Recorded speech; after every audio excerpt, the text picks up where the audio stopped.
이 대제사장들과 그리고 백성들의 그 장로들에게 순환당하는 그 예수님이십니다.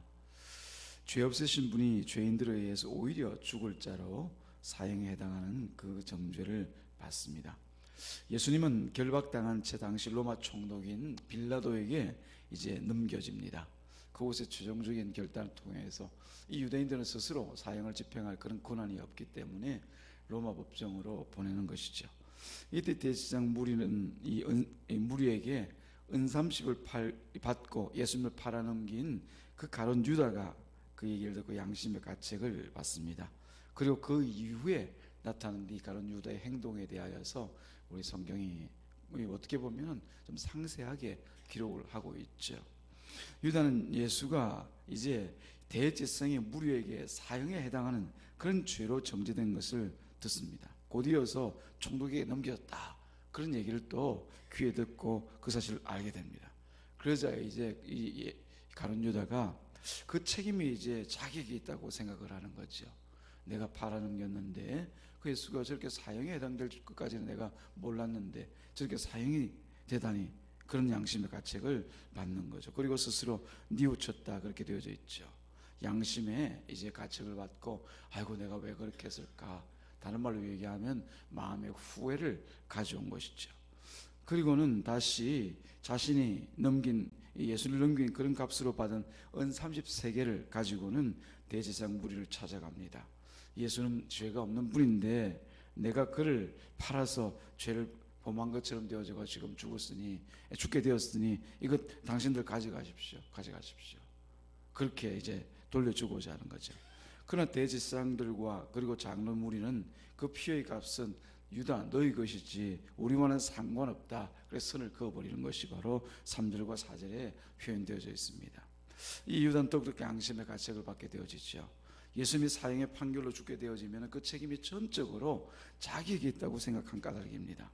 그리고 그 결과를 이제는 회복할 수 없다, 그렇게 생각한 것이죠. 이 유다는 스스로 목매어 죽는 그런 길을 선택합니다. 그것만이 내가 행한 그 잘못을 스스로 책임지는 것이다, 그렇게 이제 결론을 내린 그 결과인 것이죠.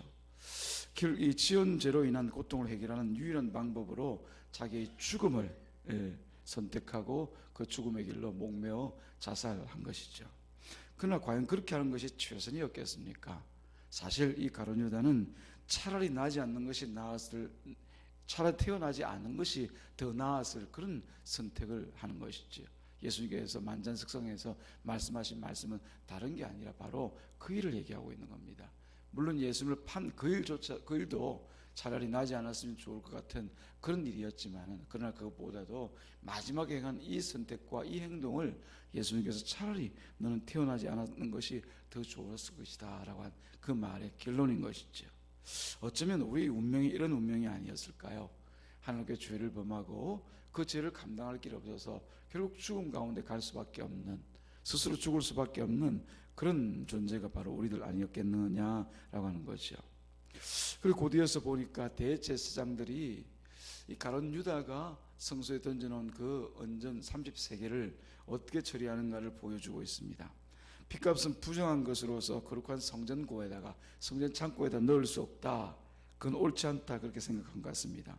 그래서 성전에서 거두어들이고 우리는 핏값과 상관이 없으므로 이것과 상관없는 일을 해야 되겠다, 그런 의미에서 이제 그것을 토기장에 밭을 사서 그곳에다 이제 나그네들의 묘지를 조성하는 그런 일을 하는 것이죠.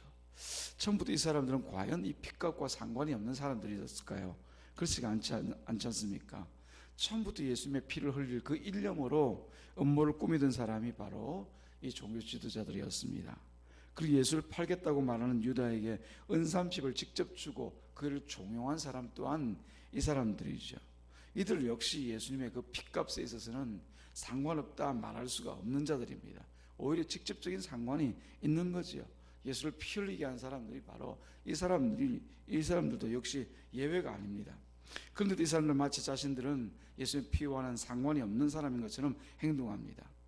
이 사람들에게는 그리스도로 오시는 예수, 그리고 십자가의 대속의 피는 아무 상관이 없는 것처럼 행동하고 있는 거죠.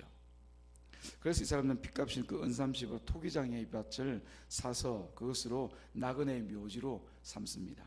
다시 말씀드리면 이게 큰 의미가 있는 게 뭐냐면은, 나그네의 묘지를 샀다라고 하는 것은, 이 나그네는 지금으로 얘기하면 불황자와 같은 거죠.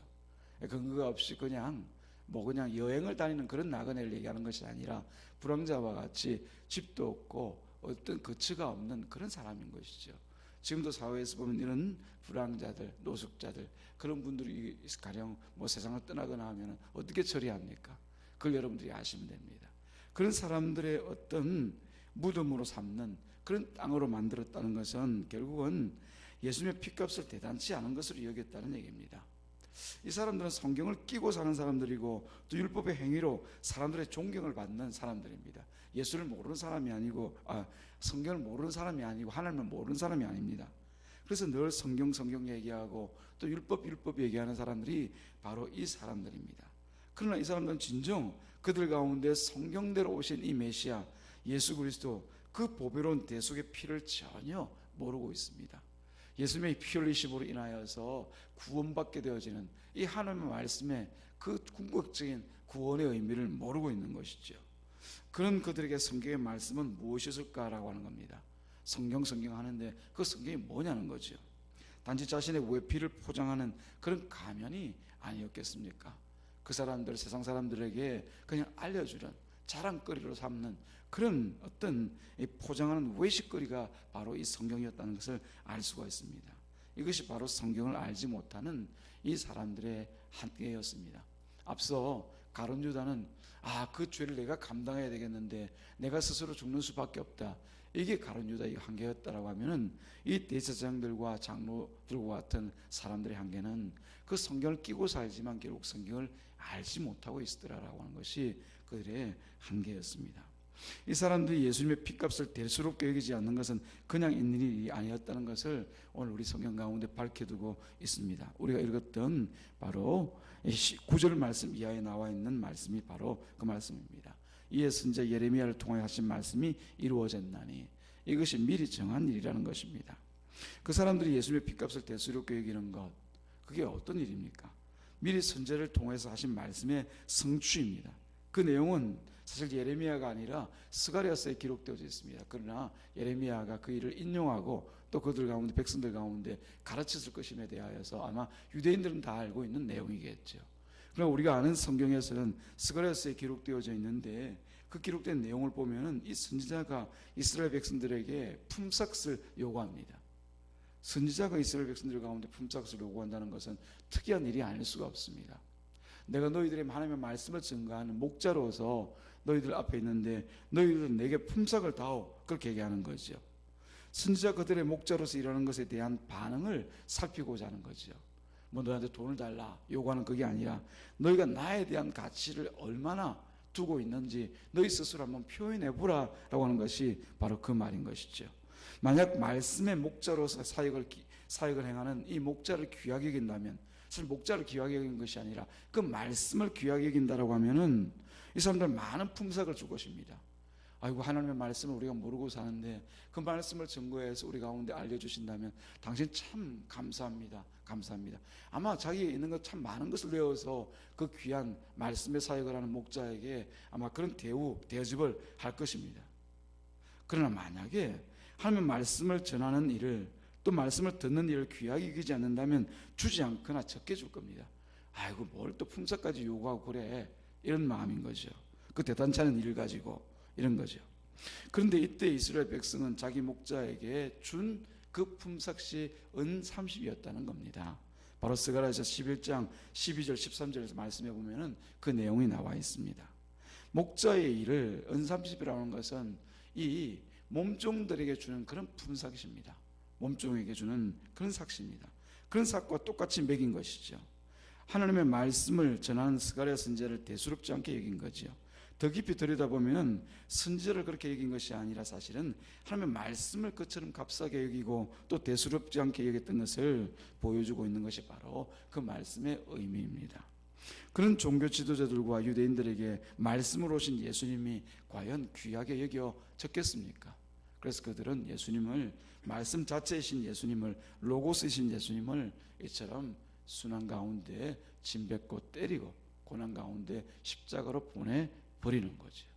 이게 바로 그 당시 있던 가룟 유다도 마찬가지고 베드로도 마찬가지고 이와 같은 종교 지도자도 다 가지고 있던 그 한계였다는 것을 알 수가 있는 거죠.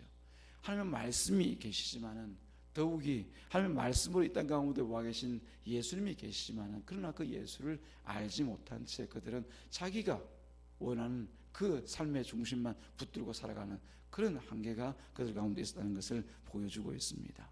우리는 어떤지 돌아보는 이 시간이 있기를 바랍니다. 우리도 성경 말하고 예수 말하고 구원 말하고 교회 말하고 살아가지만 과연 우리의 삶의 중심이 그 성경 가운데 있는지, 우리 스스로 그 성경의 말씀에 대하여서 품삯을 매긴다면 얼마의 품삯을 우리 말씀 가운데 내어드리면서 살아가고 있는지를 돌아보는 이 새벽에 있기를 주님의 이름으로 축복합니다. 다시 한번 우리가 가룟 유다의 그 선택에 대하여서 생각해보는 시간도 함께 있기를 바랍니다. 과연 그렇게 하는 것이 최선이었을까라고 하는 거죠. 예수님을 팔아넘긴 그 마음이나 행위는 두말 나위 없이 악합니다. 어떻게 그렇게 할 수 있습니까? 세상 사람들 간에도 의리를 보면 그렇게 하지를 않는 것이 세상 사람들 일이지 않습니까? 3년 동안 스승으로 모셨던 사람입니다. 그 말씀을 통해서 하늘의 기이한 일들, 신비한 일들을 보기도 하였습니다. 그런 그 스승을 자기 말대로 랍비라고 하지 않습니까? 그 랍비를 어떻게 그렇게 팔아넘길 수가 있느냐는 것이죠. 마치 에덴 동산에서 하나님을 배신한 아담과 하와의 죄와 다를 바가 없습니다. 그러나 인간으로서 하나님을 배신하지 않고 하나님을 팔지 않고 살아가는 사람이 과연 누가 있겠습니까? 가롯 유다만 그렇게 하나님 팔고 베드로만 하나님을 배신하고 살아가는 겁니까? 베드로도 그렇고 다른 제자들은 또 어떻습니까? 하나님을 배신하는 것이 이 인간들의 한계요 죄인된 그 실체입니다. 누구도 벗어날 수가 없습니다. 우리가 어떤 수를 쓰더라도 또 어떤 방법으로 이 죄와 악으로부터 우리는 벗어날 수가 없습니다. 나는 절대 하나님 팔아먹지 않을 거야. 난 절대 예수님 배신하지 않을 거야. 우리 하나님이 어떤 분인데, 물론 우리가 마음으로 그렇게 생각하고 그렇게 다짐을 해볼 수 있습니다만은 우리가 살아가는 삶의 현장마다 어떤 모습들이 드러나 있습니까? 때마다 일마다 우리가 예수님을 팔고 예수님을 배신하면서 살아가는 것이 바로 우리 삶이지 않습니까? 그게 우리의 한계입니다. 그 한계로부터 벗어나는 것은 우리에게 불가능한 일입니다. 오죽하면은 우리 인간이 선악과를 먹고서라도 하나님처럼 되고 싶어 했을까요? 내 스스로 판단하고 내가 좋은 대로 인생 살고 싶어 하는 것이 우리 인간의 한계 아닙니까? 그게 바로 죄악된 우리 자신입니다. 그렇다면 이토록 절망적인 우리 인간들에게 필요한 것은 무엇이겠습니까? 내가 스스로 그 죄를 정죄하고 나 스스로 난 안 돼. 그리고 십자가에 목마르다서 인생 끝내는 것, 그게 우리가 갈 수 있는 최선의 길일까요? 아니요. 이런 우리를 다 아시고 우리 주님은 오셨잖아요. 그 주님께서 우리 가운데 주시고자 하시는 것은 우리를 정죄하고 자신이 십자가에 못 박힌 것처럼 너희들 다 죽어야 돼 이렇게 하기 위해서 오셨습니까? 그게 아니에요. 자신이 그 모든 죄를 대신 지시고 우리에게는 그 사랑으로 인하여서 구원을 주시기 위해서 이 땅 가운데 오시지 않았습니까? 우리를 구원하기 위해서 오신 이 예수님이 우리에게 필요한 거예요. 내 결단이나 또는 내가 이 모든 문제를 해결해야지, 내가 절망했으니 이 절망 가운데 이 문제 내가 짊어지고 가야지, 그게 아니라 나를 구원하신 예수 그리스도가 바로 이 모든 문제를 해결하실 분이신 것을 알고 그 예수님 앞에 나가야 되는 것이죠. 구원하실 예수 그리스도에게 돌아가는 것, 그게 바로 우리가 해야 됩니다. 비록 지금 살인한 그 손에 칼이 잡혀 있고 피가 닦이지도 않은 채 내 손에 벌겋게 물들어 있다 할지라도, 내 온몸에 그 악취나는 죄악이 그냥 덕지덕지 붙어서 사람에게 혹은 하나님께 내보일 그런 몸이 아니라 할지라도 죄를 뒤집어 쓰고도 돌아가야 되는 것이 바로 우리가 마땅히 해야 될 일, 내가 사는 길이라는 것을 다시 한번 기억하시기를 주님의 이름으로 축복합니다. 우리 스스로는 결코 무슨 수를 쓰서라도 그 저주의 길에서 조금 더 벗어날 수가 없습니다. 그러므로 절망을 만나는 우리들은 이 절망해야죠.